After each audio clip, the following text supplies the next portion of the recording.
Napoléon Bonaparte était un génie militaire, mais il savait que le pouvoir ne se gagnait pas seulement sur les champs de bataille.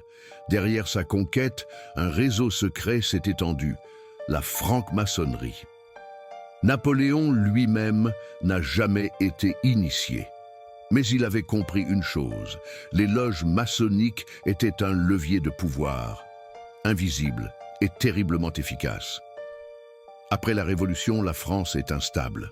Napoléon voit dans les loges une arme discrète pour encadrer les élites, officiers, fonctionnaires, scientifiques.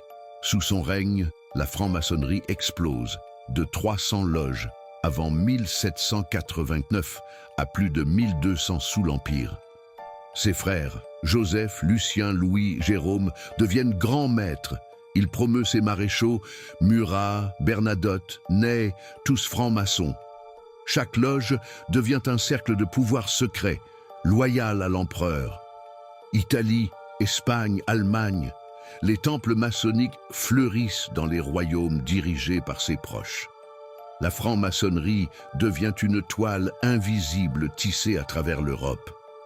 Les loges diffusent les valeurs de rationalisme, de loyauté, mais elles servent aussi à surveiller discrètement les élites. Un franc-maçon veille toujours sur un autre franc-maçon. En 1798, Napoléon part pour l'Égypte. Il n'emmène pas seulement des soldats, mais plus de 150 savants, érudits et francs-maçons. Ils étudient temples, pyramides, colonnes et les représentations comme l'œil d'Horus, autant de symboles qui marqueront la franc-maçonnerie moderne. De l'Égypte aux loges maçonniques, les mystères voyagent. Ils rapportent les mystères de l'Égypte antique en Europe.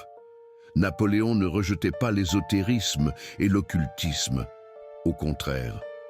Une nuit entière, il reste seul dans la chambre du roi, au cœur de la pyramide de Khéops.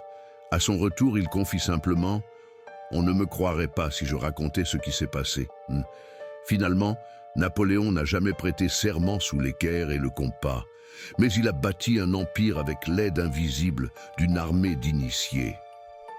Et si la véritable conquête de Napoléon n'avait pas été seulement celle des terres, mais aussi celle des esprits? Abonne-toi si tu aimes les mystères et l'histoire.